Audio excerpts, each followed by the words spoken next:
एकादशोऽध्यायः। अर्जुन उवाच एवं सततयुक्ता ये भक्तास्त्वां पर्युपासते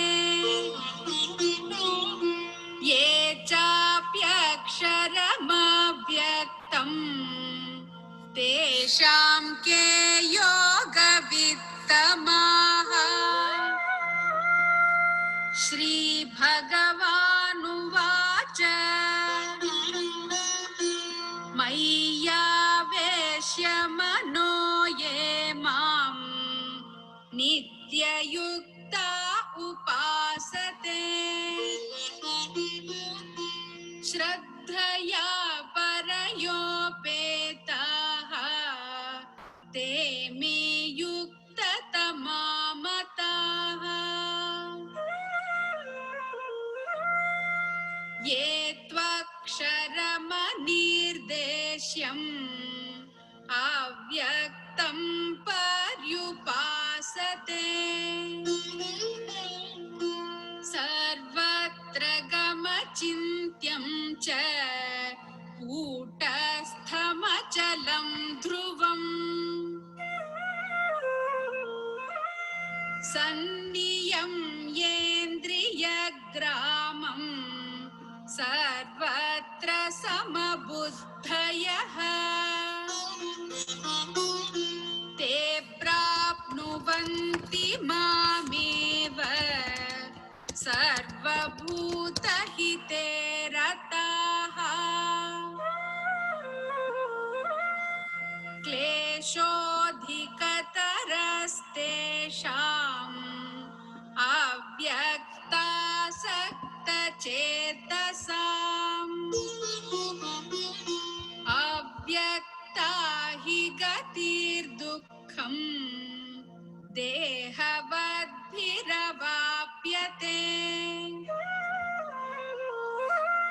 ये तु सर्वाणि कर्माणि मयि सन्न्यस्य मत्पराः अनन्येनैव योगेन मां ध्यायन्त उपासते तेषामहं समुद्धर्ता मृत्युसंसारसागरात् भवामि न चिरात् पार्थ मय्यावेशितचेतसाम् मय्येव मन आधत्स्व मयि बुद्धिं निवेशय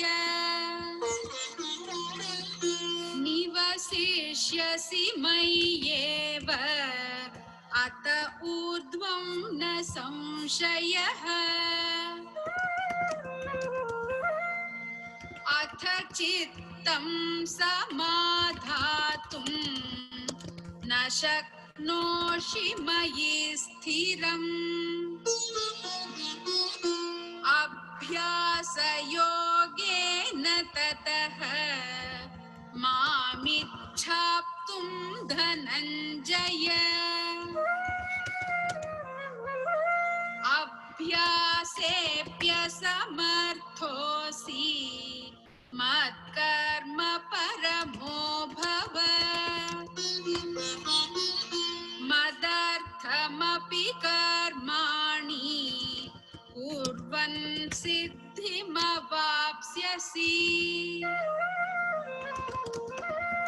अथैतदप्यशक्तोऽसि कर्तुं मद्योगमाश्रितः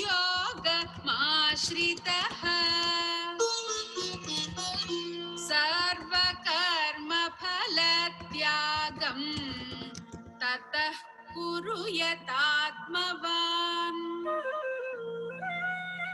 श्रेयो हि ज्ञानमभ्यासात् ज्ञानाध्यानं विशिष्यते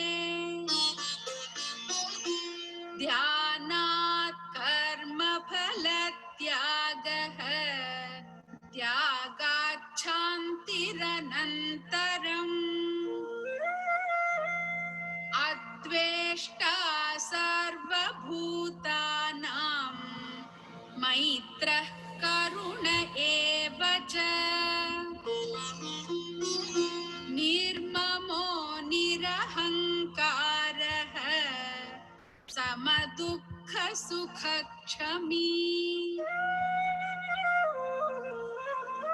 सन्तुष्टः सततं योगी यतात्मा दृढनिश्चयः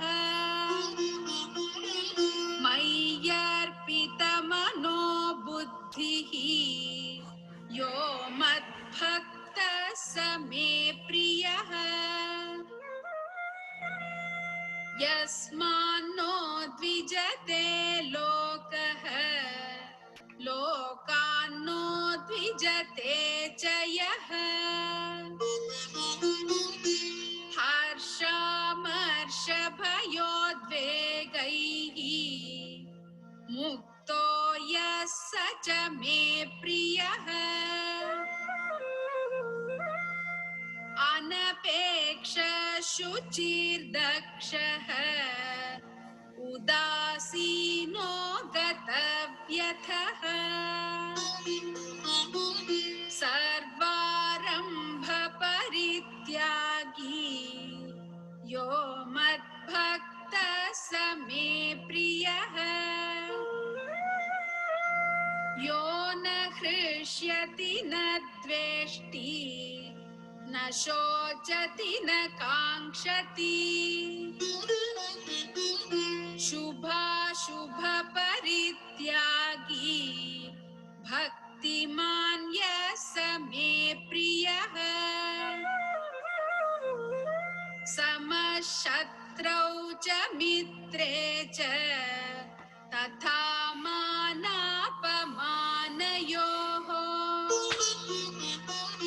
शीतोष्णसुखदुःखेषु समसङ्गविवर्जितः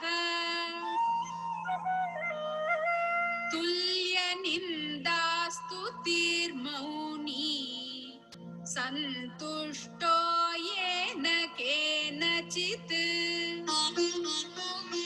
अनिकेतस्थिरमतिः भक्तिमान् मे प्रियो नरः ये तु धर्म्यामृतमिदम् यथोक्तं पर्युपासते श्रद्धानामत्परमाः भक्तास्तेतीव मे प्रियाः ॐ तत्सदिति श्रीमद्भगवद्गीतासु उपनिषत्सु ब्रह्मविद्यायां योगशास्त्रे श्रीकृष्णार्जुनसंवादे भक्तियोगो नाम द्वादशोऽध्यायः।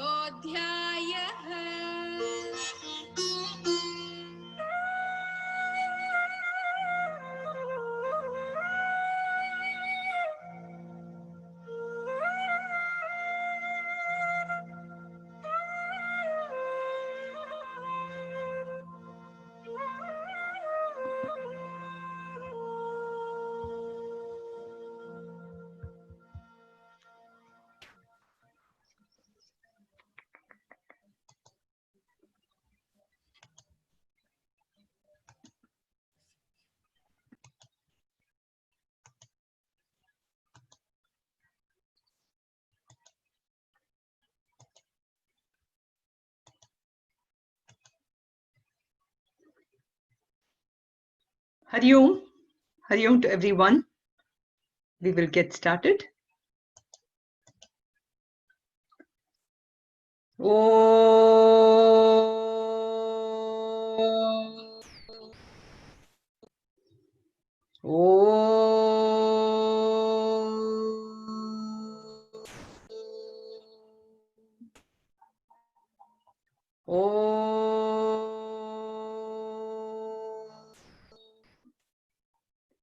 Om Sahana Bhavatu Sahanau Bhunaktu Sahaviryam Karavavahai Tejasvinavadhitamastu ma vidvishavahai. Om Shanti Shanti Shanti.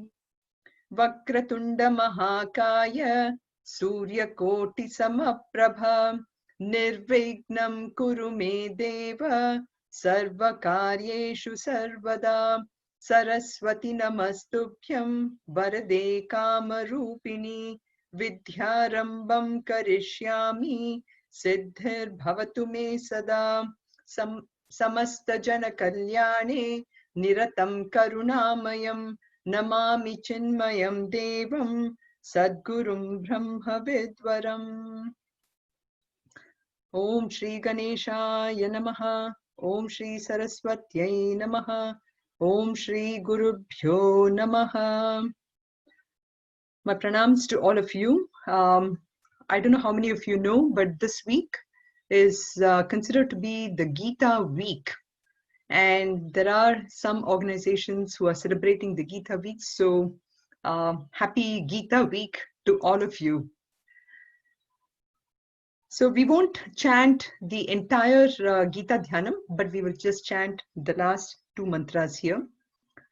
Yam Brahma Varunendra Rutra Marutaha Stunvanti Divyaistavaihi Vedai Sanga Padakramo Panishadaihi Gayanti Yam Samagaha Dhyanavastita Tatkatena Manasa Pashyanti Yam Yoginaha Yasyantam Navidusura Suraganaha Devaya Tasmai Namaha Devaya Tasmai Namaha Sarvadharman Parityajya Mamekam Sharanam Vraja Aham Tva Sarva Papebhyaha Moksha Ishyami Ma Shuchaha. So Hari Om. So we are on the chapter 12 of Bhagavad Gita, and last week we saw the introduction to the Bhagavad Gita, the introduction to chapter 12, and also the shlokas leading from chapter 11 to chapter 12. So we are now trying to understand what exactly is Arjuna's question. Okay. So in here, I was going to, in this particular class today, I thought I would introduce some more of Sanskrit Bhashya, as well as some Padacheda, as well as some meanings of the shlokas themselves. So we shall see what we have here. Bhagwan Shankaracharya ji, he introduces the chapter 12 in a very nice way. He basically tells us about how in this, I'm going to read this out, and I have a little bit of the meaning as well over here, which is Dvitiya Pravrittishu Vibhutya Teshva Dhyayeshu Paramatmane Brahmano Aksharasya Vidhyatva Sarva Visheshanasya Upasana Muktam Sarva Yogeshwarya Sarva Jnana Shakti Matyatvat Matyatvat Padheryashwarasya Tava Chopasanam Tatra Tatroktam Vishwarupadhyaye tu Aishwara Madhyam Samasta Jagatatma Rupam Vishwarupam Twadiyam Darshitam Upasanartham Eva Tvaya Tacha Darshiyatvetyoktavaanasti Mat Karma Krit in Ityadi. So right from chapter 12, Dvitiya, that's what he's talking about, from the Dvitiya chapter. Okay. So Dvitiya Pravrittishu Paramatmano Aksharasya Upasana Muktam. So right from the second chapter onwards, whenever the absolute nature of Paramatma, which was pointed out, wherever that is, like for example, I'm sure you all remember in chapter 2, where he talks about, na jayate mriyate va kadachit, and also nainam chindanti shastrani, and then shashvato puranaha. All this basically in the second chapter pointed out to that absolute nature of Paramatma. As we all know, in Bhagavad Gita, with the 18 chapters we have, they're broken into 3 parts. The first part talks about the Tvampada, or the Jiva, and this is the Jiva in ignorance who thinks that this is who he is or she is. And then starting from the 7th chapter onwards, the Tat Pada Vichara begins. And in this Tat Pada Vichara, not only was the Nirguna Swarupa pointed out, but all the way up to ending. For example, in the 8th chapter, the Nirguna Swarupa was also pointed out. And then we find that the worship of that Swarupa in various forms was pointed out in the various Vibhutis in chapter 10. And then we have, the different shlokas like Ye Yata Mam Prapadhyante, and then Yo Yo Yam Tanum Bhaktaha, those kind of beautiful shlokas which talked about then the Saguna Brahman as well.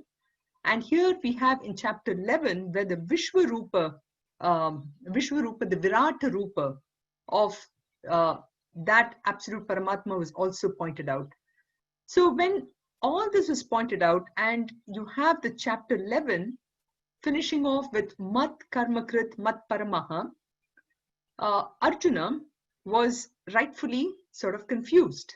So therefore, he asks this shloka, this particular question to Lord Krishna, saying that, there are so many devotees, those who meditate on the formless, which is what you are advocating in many of the shloka, in many of the chapters.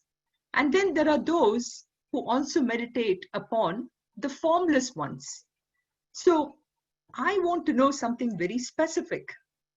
I want you to tell me who is the best. That was his question, right?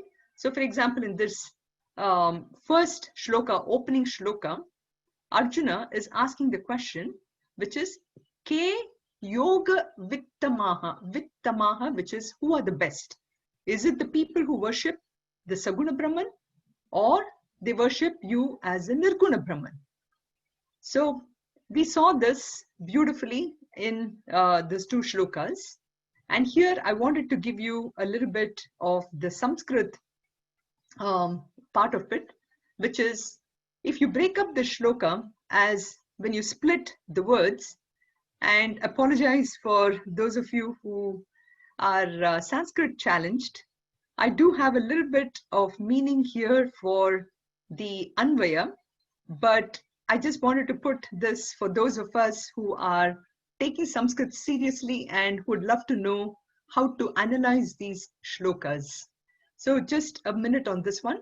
So Padacheda, which is referring to the splitting of the words here, Evam Satata Yuktaye, those of you who are Satatam, that is, who are steadfast, Yuktaha, which is united, Ye Bhaktaha, those devotees, Tvam, you, Par Upasate, okay, Par Upasate, okay, those who worship you, and then Ye Cha Api, again, those who are Aksharam and Avyaktam devotees, that is, those devotees who worship you on the formless one, among them who are Yoga Vittamaha, who are the best of the people, okay? So yoga here basically is not, of course, the asanam and everything that we refer to, but it is that yoga refers to that absolute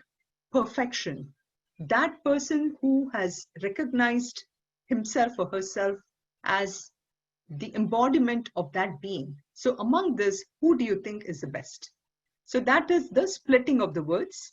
And then Anvaya, which I think you will be able to read here as well, which is Anvaya means prose form of the same shloka.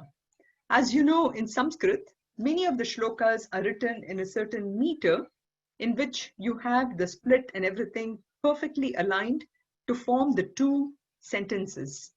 At some point, we will go more into details about that aspect. But for today, I just wanted to point out that in the prose form, the same shloka is, where if Arjuna were to ask Krishna, he would say, Ye bhaktaha evam satata yuktaha, those devotees who are steadfast, tvam paryupasate, whom you worship, ye cha api aksharam avyaktam tvam upasate, tesham ke yogavittamaha. So among those two, and I have this in English here, you can see, which again, it's broken up. So I had to take literally from 3 different sources to put this together, but I thought this will give you an idea or appreciation of how these shlokas rhyme together. So evam thus, satata yuktaha, ever steadfast, ye, those. Sorry, again, you have it in Sanskrit, that is not transliterated here. But you can see, ye, those, bhaktaha, devotees, tvam, you, paryupasate, parihi upasate, I'm not splitting that too much here.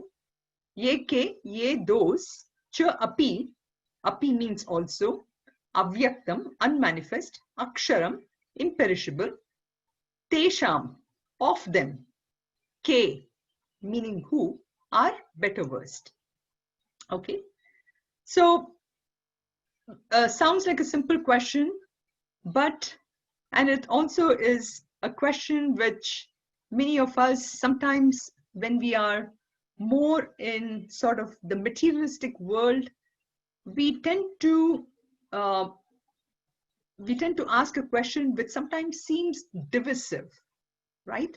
So here, if you look, the question Arjuna was asking, who are the best? Tell me who are the best among those two. Now, Lord Krishna is coming from a much higher level, and as a teacher, he cannot afford to distinguish both of them. So he gives a very beautiful answer, which is, instead of answering the question of yoga vittamaha, he says yukta tama mataha. Yukta. So according to him, he says, it doesn't matter. It doesn't matter whether they are saguna bhaktas or they are nirguna bhaktas. Saguna bhaktas referring to that Paramatma in a form which we all can relate to. Or nirguna bhakta, nirguna. Nirguna means no guna. So that God who has no form, who is the formless. So in between both of them, it doesn't matter to me. They all need, so there are only 2 qualifications, or maybe 3 in this case, that they need to satisfy. And what are they? We will see in the Anvaya. Again, I have broken this up as an Anvaya, so that way it is a little more easy to see.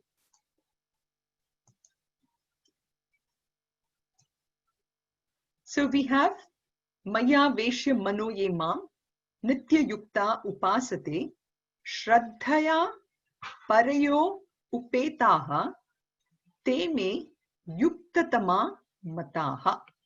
So Yuktatama meaning those who are united with me. So the splitting of this shloka now is Mayi Aveshya Manaha.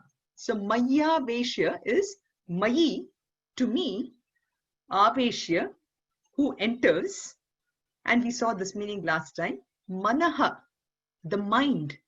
When the mind is completely in me, Ye Mam, Nitya Yuktaha, those, and again I have the meaning here too, Mayi on me, Manaha mind, Aveshya fixing, Nitya Yuktaha, that is Nityam, every time, every second, Nitya and steadfast, Yuktaha, united. Paraya, para refers to the supreme. Apara is the non-supreme, or which is, I guess, all of us. And then paraya, supreme. Shraddhaya, with Shraddha. Upetaha, which is endowed.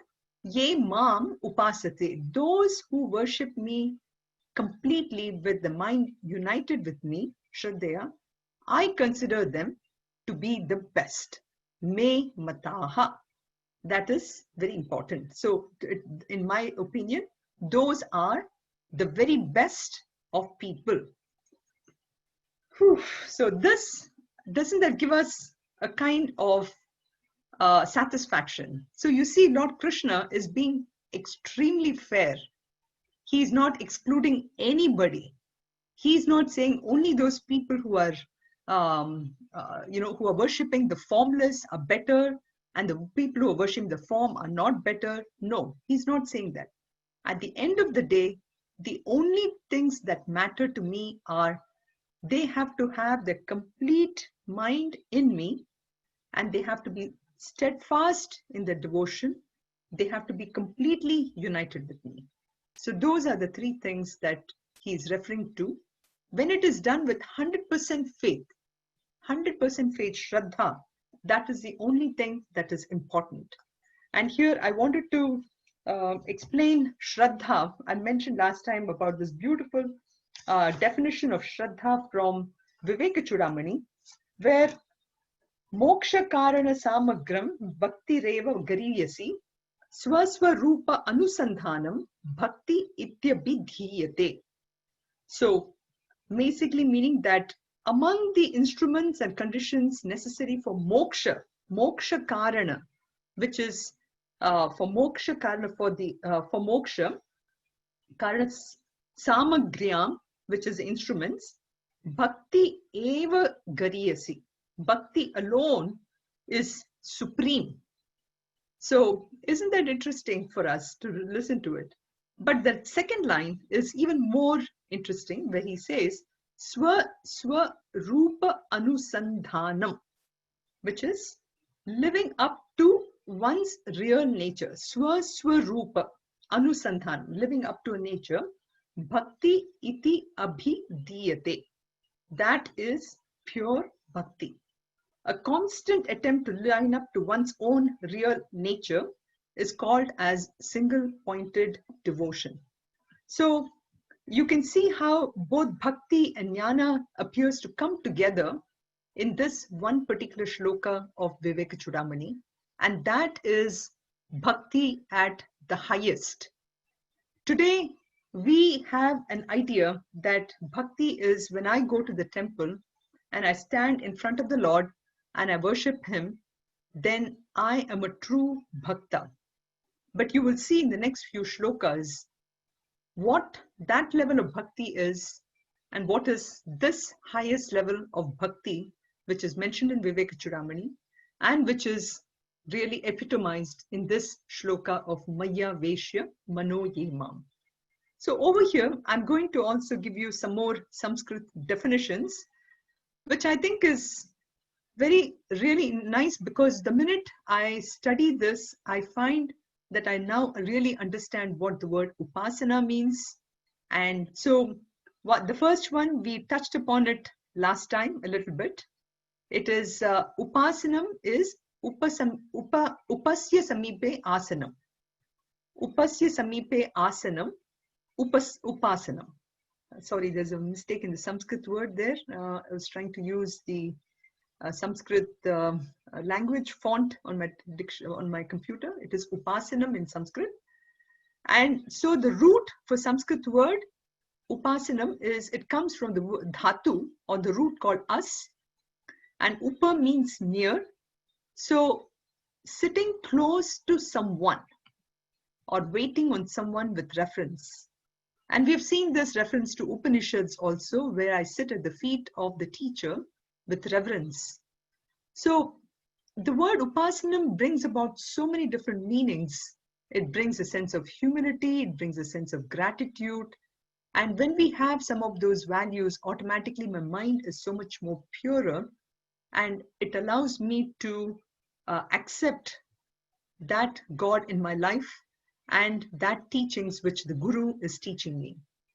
The second one, which was in the bhashya of Bhagavan Shankaracharya's bhashya of shloka number 3, it says, Upasanam nama yatha shastram upasya syarthasya vishayi karanena samipya upagamya taila dharavat samana pratyaya prabahena dirgha kalam yadasanam yada tadupasanam achakshate.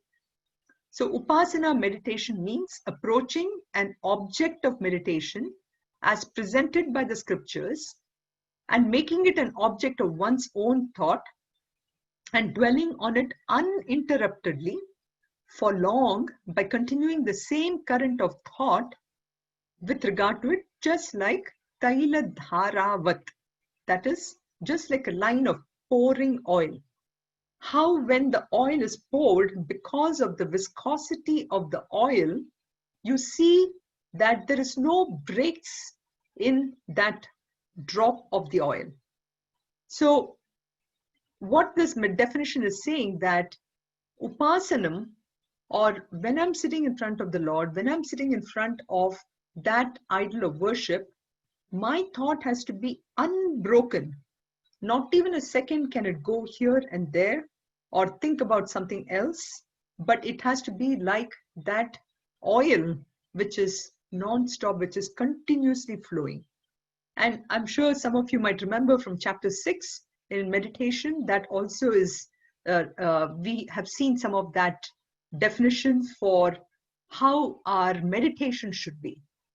So the third definition here is Nairantaryena hite machittaya ahoratram ati vapayanti ato yuktam tan prati yuktatama iti vaktum.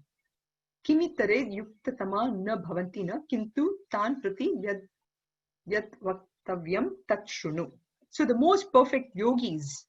So again, taking the definition of bhakti to the highest level, and to show that at the highest level, yogis are those who spend days and nights with their minds constantly fixed on me. Therefore, it is proper to say with regard to them, they are the best yogis. So this is the third definition, is actually from shloka number 2. So which again is part of this, which is part of the shloka. So indicating that those are the best people who are completely absorbed in me. So so this does bring the question that how is that possible?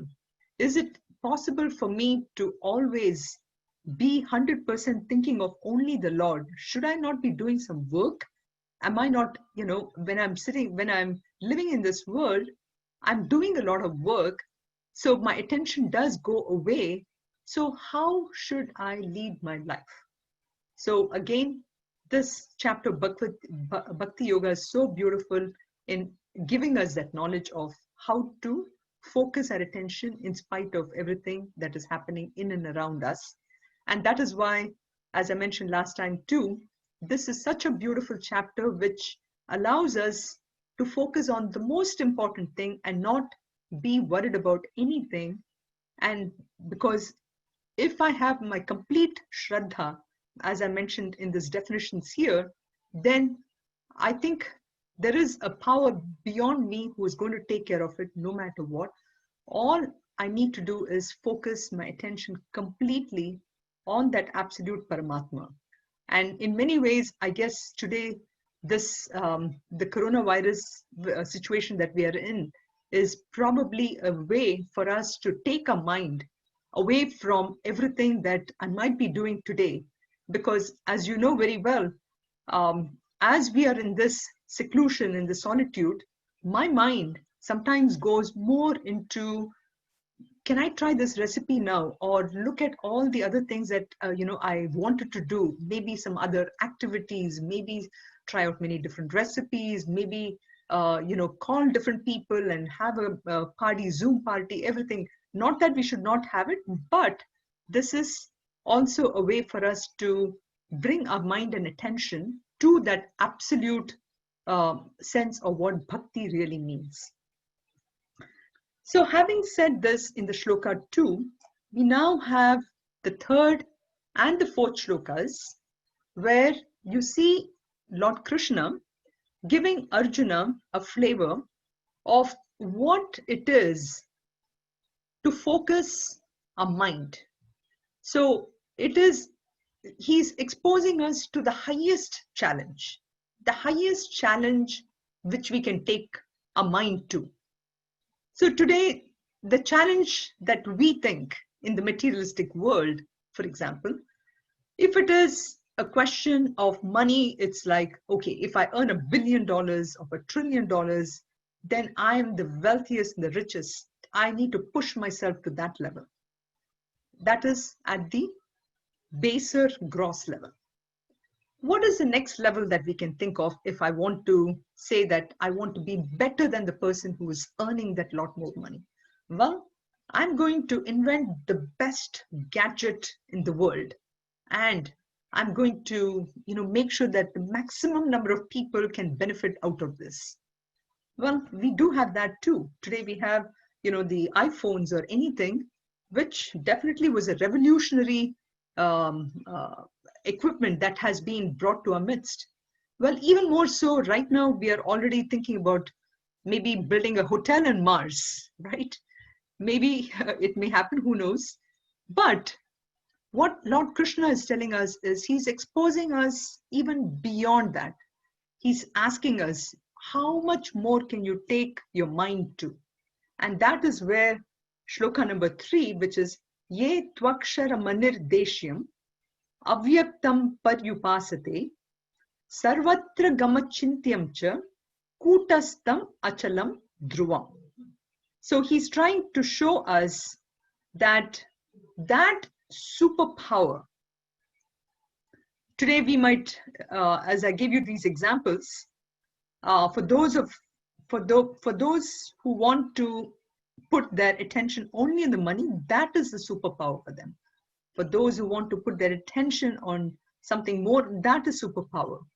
But even beyond that is the superpower description that is given here, which is aksharam. That how do we define something which is totally impossible to define? Many times, in order for us to define something, we have to have certain coordinates, certain limits in which we really define, right? But here we have words like aksharam, starting with aksharam. Aksharam is that which is a sharam, okay? A sharam. So sharam means that which perishes. And in Sanskrit, when you add the word it is the opposite of it. So aksharam is that which knows no destruction. Again, I'm sure you're thinking of the second chapter shlokas, Najayate mriyate va kadachit, right? So we have aksharam which does not undergo any destruction. So we are only used to seeing things which are constantly changing, which are constantly, some things are changing, but we don't even pay attention to that, right? Our minds, I don't know where sometimes our mind goes, but it's not even on the changing things. So think about then what is absolutely changeless. So that is aksharam, aksharam which is changeless. Anirdeshyam, Virdesha, which means it's a definition for which has a desha, which is definable. But anirdeshyam, which is undefinable. It cannot be defined by anything. It just, there is no comparison. You cannot say this is like this color or anything of the pancha, of the 5 organs that we use. It is beyond that totally. And it is avyaktam. Avyaktam, which cannot be perceived by senses. Anirdeshyam is not definable. Avyaktam, which is not seen by any senses. So that's 3 of the definitions. And then you have sarvatra gam. Sarvatra meaning everywhere, all over. The only closest thing that we can think of which is sarvatra gam is space. Space is all over. And so if I have to think of even space, I cannot see it. I don't meditate on space. But imagine, wouldn't that be great to be able to meditate on space? Taila dharavat, which is like the continuous stream of oil. Wow. That would be something amazing. It would completely take care of our stress or anything, because I'm now focusing on something which is way beyond. That would be something to look at. So that is sarvatragam. Achintyam. Chinta means thinking. achintya, unthinkable. Then kutastha, which is kutastha is that area which is which is a changes substratum, and the example for kutastha is always the iron, the anvil. So you put this iron thing on the anvil and you put it, you kind of bring it to a certain shape, right? But the anvil itself doesn't undergo any change at all. So you see, that is kutastha, which is totally this one. Achala, unmovable, and dhruvam, which is eternal, which is that satyam, or which remains the same in 3 parts of the time. So all this basically refers to the 8 definitions in which that absolute Paramatma is defined, that absolute power. To indicate all this is for somebody who can hold on, as I mentioned, with the 3 conditions that was given in the shloka 2, into this kind of upasana. And in shloka number 4, in shloka 4, now we see he gives you that such a person, basically, having restrained the aggregate of his senses, sanniyam indriya gramam, which is aggregate of indriya, sanniyam indriya gramam, sarvatra, everywhere, he is even-minded and is in all conditions. Sarvatra sama is even, sama buddheha is even-minded everywhere. Te prapnuvanti mameva sarva bhuta hite rataha. So such a person is absolutely loving and who is always constantly rejoicing in the welfare of everyone. So you see, 3 conditions are basically given here. One is, we have the restraining of sense organs, sarva bhuta. Then we have basically understanding that you have to restrain your sense organs in order to get to this place. You have to be sarvatra samabuddhayaha, which is equanimous in all conditions, which is sarvatra samabuddhayaha, equanimous in all conditions. The first one refers to the restraining of organs, which is sanniyam indriya gramam. Second one, sarvatra samabuddhayaha, refers to how to maintain that sense of equanimity in every place. Te prapnuvanti mameva. And then sarva bhuta hite rataha. They are intent on serving the welfare of all beings, no matter who they are. Such a person who is able to focus on something which is beyond can obviously get to the state. So that is one type of upasakas, and that is the nirguna upasakas. Obviously, for such a person, the person has to be completely away, not a person who is able to, who's in the world, getting hit by the world or getting affected by the world, but somebody who's already there in many ways in being sort of detached. So you see how in Bhagavad Gita we have this great value of vairagya or detachment playing such an important part, and this you could say as one of the classic shlokas of vairagya, which Sri Krishna is asking us to think about on how it is we can move forward. I think I have also the Padacheda here, which is, you have yetu aksharam anirdeshyam avyaktam paryupasate. Those people who are worshippers of aksharam anirdeshyam, of that formless, which is aksharam anirdeshyam avyaktam paryupasate, sarvatra gama achityam cha kutastam achalam dhruvam, and also who is all-pervading, who is unthinkable, who is kutastha, who is unchangeable, who is unmovable, achalam, and dhruvam, which is eternal. Sanniyam indriya gramam sarvatra samabuddhayaha te prapnuvanti mameva sarvabhuta hite rataha. So this is a split of the words of each one of them. Rather simple, nothing too complicated. So the Anvaya goes, Yetu Indriya Gramam Sanniyam Sarvatra Samabhutayaha Sarvabhuta Hite Rathaha Anirdeshyam Avyaktam Sarvatragam Achintayam Kutastam Achalam Dhruvam Cha Aksharam Paryupasate Te Mam Eva Prapnuvanti.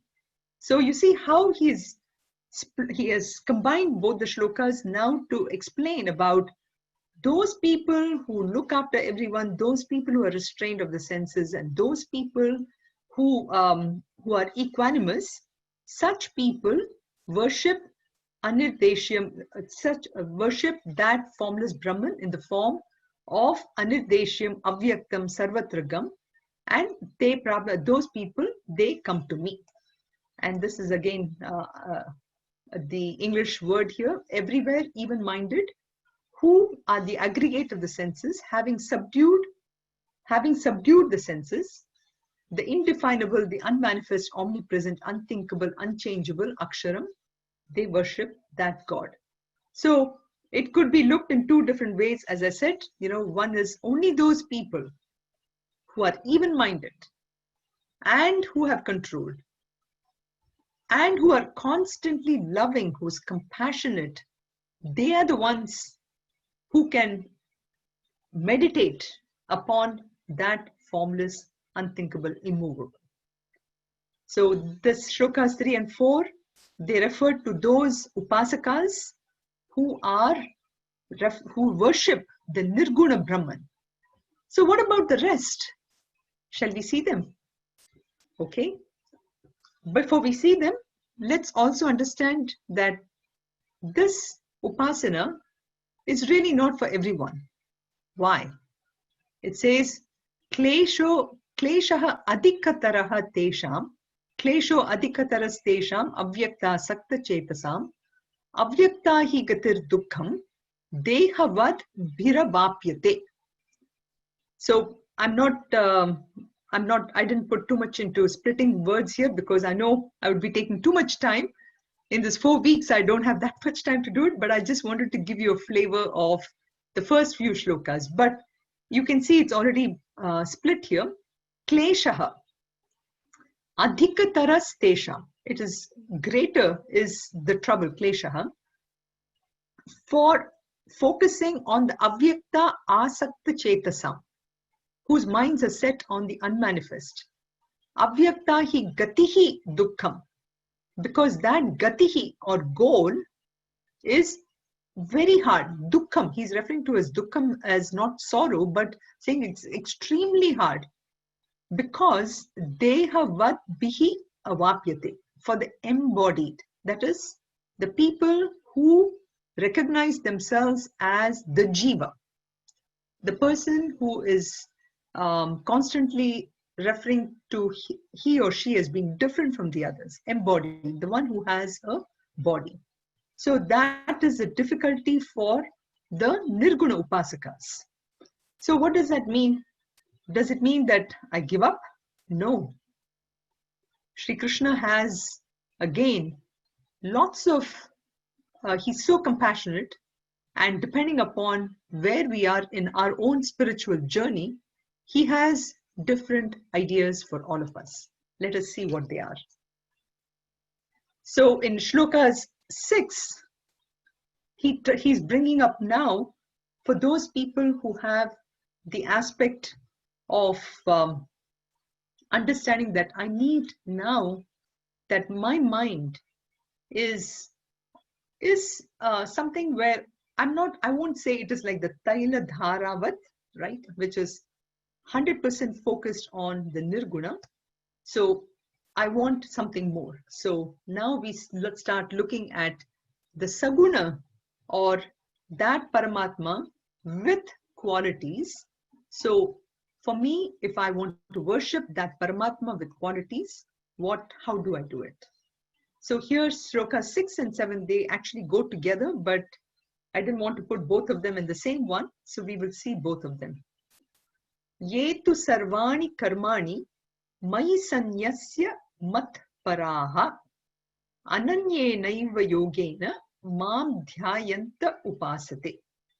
So, ye tu, again, ye referring to all the people, those sarvani karmani, all those people who completely karma, renounce their actions in me. And they regard me as a mat paraha, as that absolute supreme goal.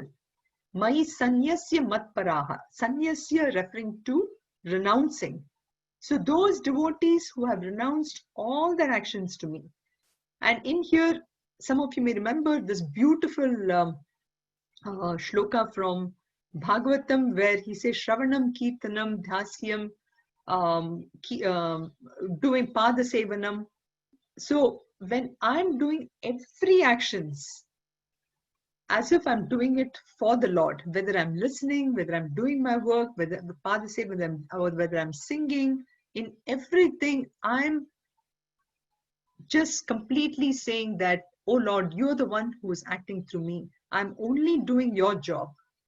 I will do to the best of whatever I can do, but you take care of me. You are the one for whom I'm doing it. When I do this, again, what a beautiful way of relieving our own stress, right? What a great feeling. So this is that ye tu sarvani karmani, when I renounce this one with single-minded devotion, again with 100% devotion, meditating upon me and worshipping me, that is the highest form of somebody who now wants to meditate upon that Paramatma with form. So you see, whether it is with form or without form, it's not as if one is better than the other. Both of them are in that Paramatma, no form and the formless form. In Mandukya Upanishad, in the description of the Om, where we have the description of what A, U, and means. So the three padas, but then there is one more pada, which is amatra, which is a silence between the two Oms.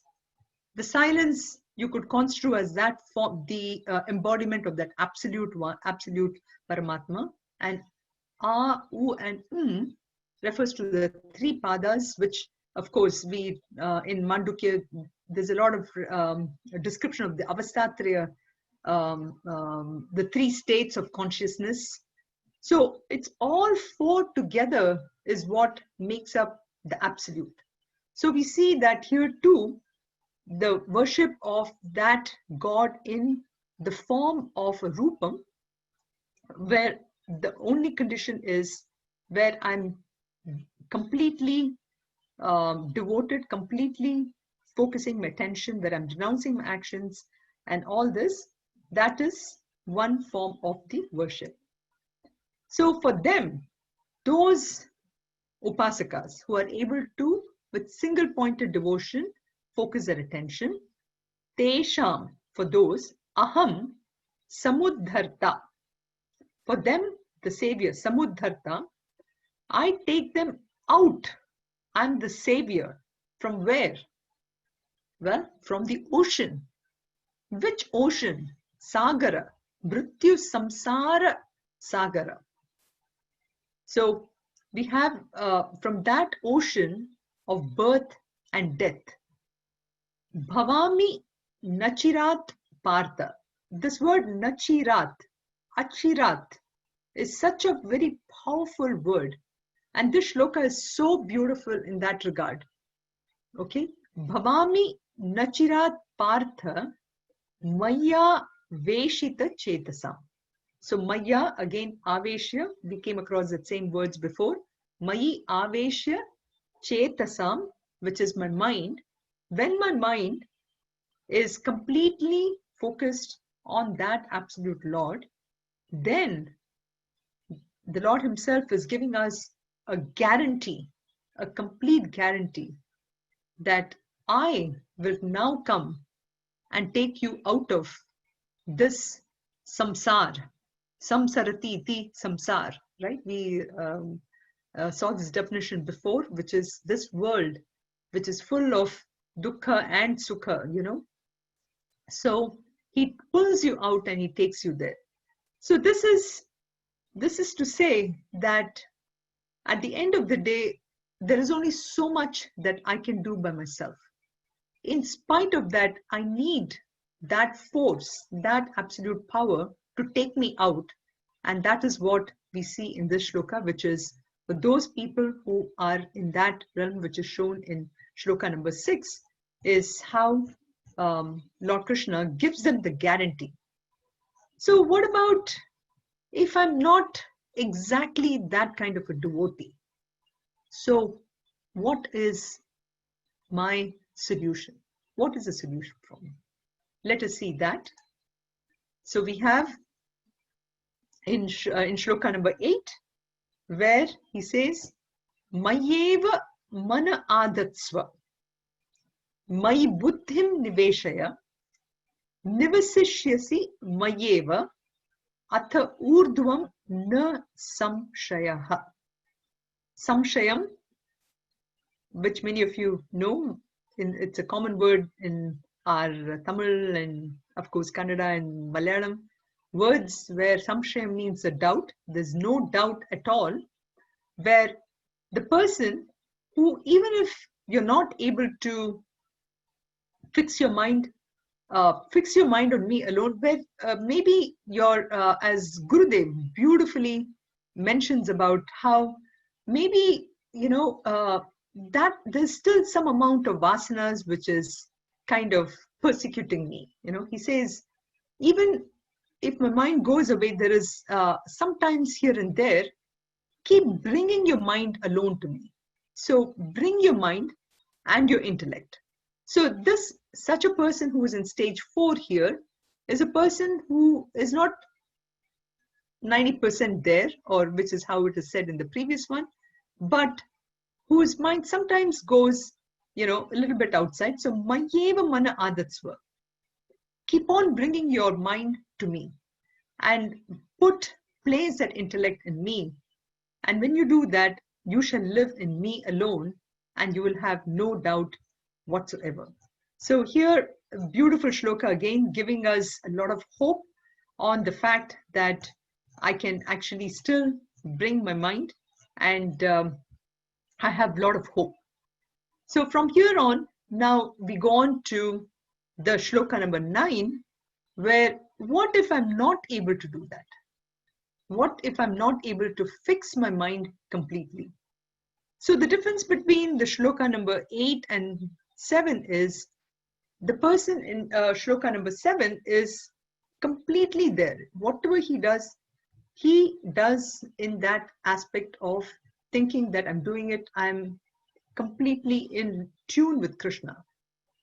The person in shloka number 8, whom he is referring to here, is people who are unable to fix, who are trying to bring the mind. So he says, fix your mind.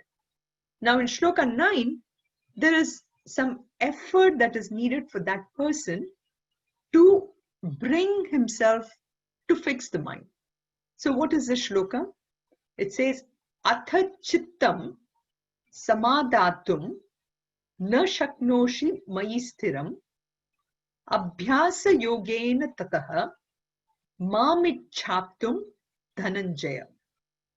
That is, Atha chittam, if you're not able to fix your mind completely.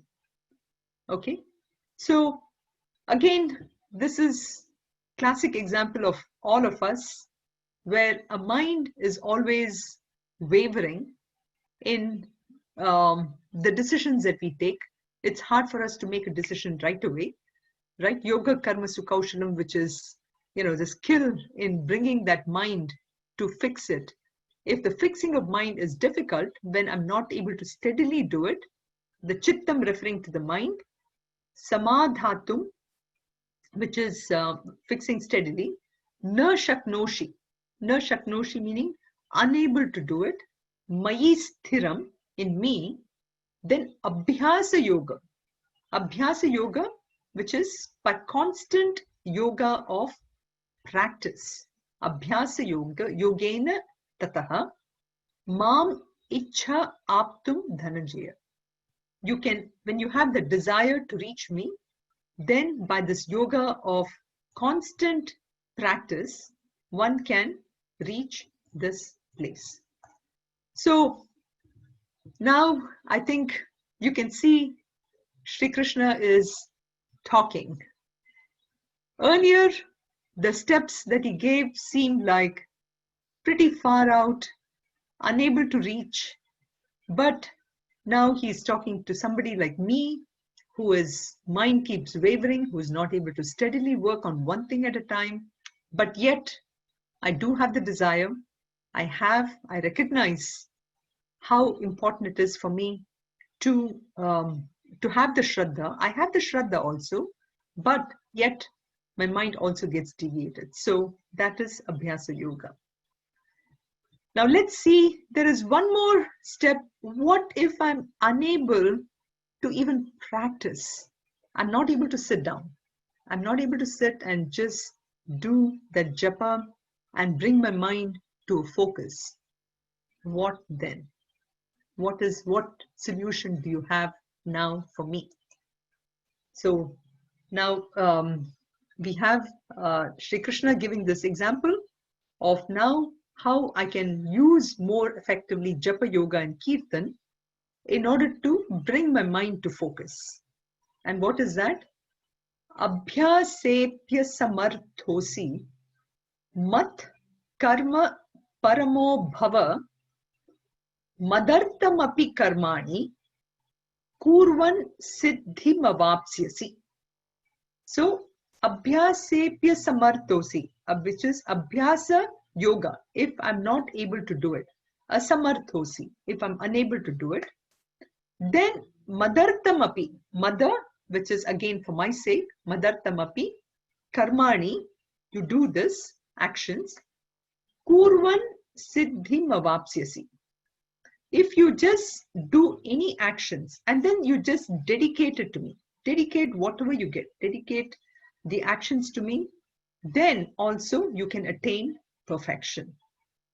So asam abhyasa yoga, abhyasa samarthosi, mat karma bhava. Just dedicate all your actions to me, then too I have a way to do it. Now you see how beautifully Sri Krishna has given these various steps, because he understands. Like in chapter 6, again, there's a beautiful shloka where, it says how a mind, chanchalam hi mana Krishna, baladridam, it is so difficult for me to control this mind. So are you asking me to just sit down and meditate? I am sorry, but I really cannot meditate for a long period of time. So therefore, there is a step again here, which is what he's saying, but just do your work. You can go out, you can do the work that you have to do, but the only thing you need to do is just dedicate those actions to me. Think that I'm working through you and just dedicate that. So even if this is extremely difficult, I'm not the kind of person who even thinks about you, oh Krishna. What do I do? What is the solution for me? Please tell me. That's what, again, is the next shloka here, which is shloka number 11. Athai tadapya shaktosi kartum madyoga mashritaha sarva karma phalatyagam tatah kuru yatat mavan. So maybe we can think about, and again, Gurudev makes a beautiful analogy of all the people from where we started with the Saguna Bhaktas, we'll go back again, and when we review it, I'll do a short review before we close today. But here, now we are talking about somebody who has lots of vasanas, who is extremely materialistic.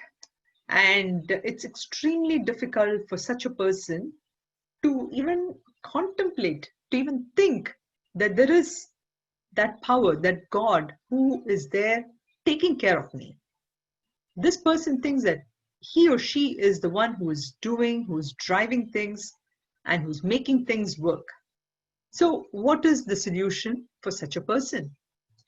So if even this you're unable to do, atha etad api ashaktaha asi, athai tadapya shaktosi, which is atha etad, then if even then ashaktaha, which is unable to do it, then kartum madhyogamashitaha, then just take complete refuge in me and just give up the fruits of action.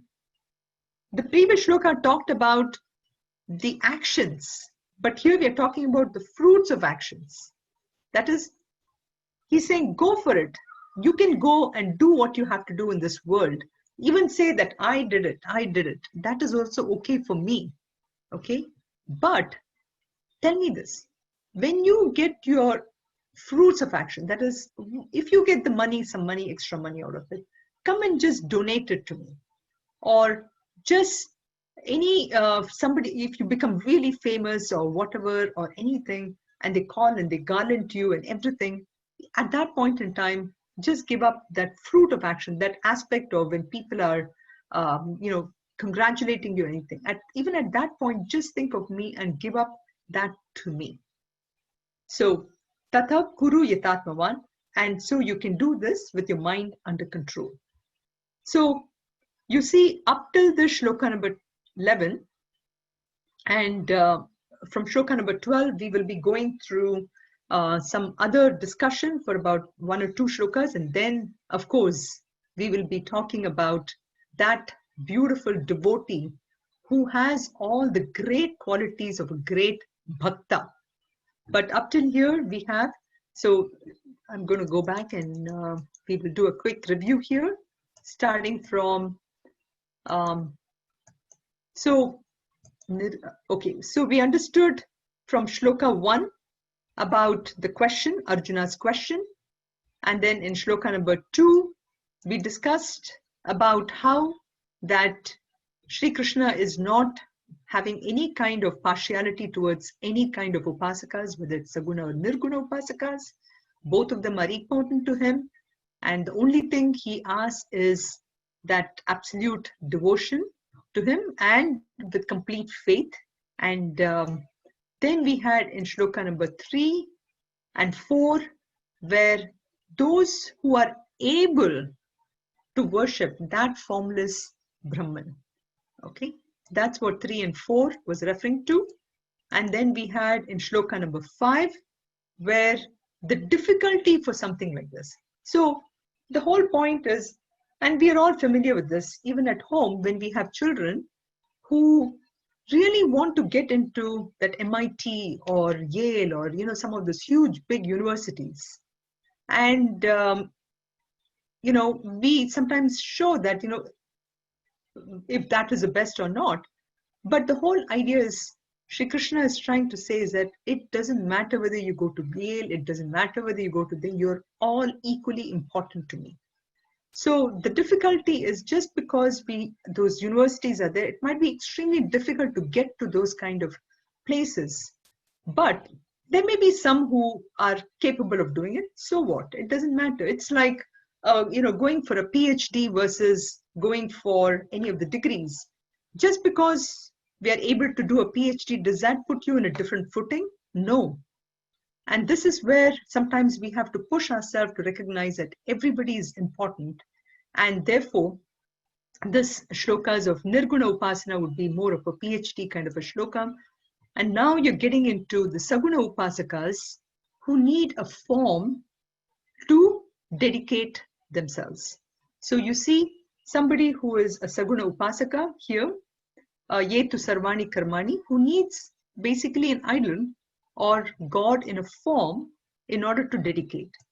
And then we have in shloka number 8, which is somebody who has almost 90% of the vasanas are removed. Again, I'm using Gurudev's term here, beautiful term, but it sort of rings a truth to us who is almost there, but who has some amount of vasanas which pulls them out of it. For such a person, the person is asked to fix their mind. And then we move on to the next level, where if you're not able to fix your mind, then constantly use the Abhyasa Yoga, that is, constantly bring your mind through many practices, through the japa, through kirtan, through many things. If you're not able to do even that, then dedicate your actions to me. Say that I'm not doing this, it is only the Bhagwan who is working through me. That is the next level of an upasaka. And moving on to, in shloka number 11, is if you're not able to say that, God is working through me, then at least dedicate all the fruits of actions to me. So we will stop here. And if you have any questions, you can send it to me. And next week, when we start, I'll be again kind of summarizing the shlokas up to 11 before we move on further into the text itself. So we'll stop here. Sarve bhavantu sukhinah, sarve santu niramayah, sarve bhadrani pashyantu, ma kaschid dukkha bhag bhavet. Om Shanti Shanti Shanti. Om Purnamada Purnamidam Purnat Purnamudachyate Purnasya Purnamadaya Purnameva Vashishyate. Om Shanti Shanti Shanti. Harihi Om Shri Gurubhyo Namaha. Harihi Om. So until next week, we'll see you next Saturday. Hari Om.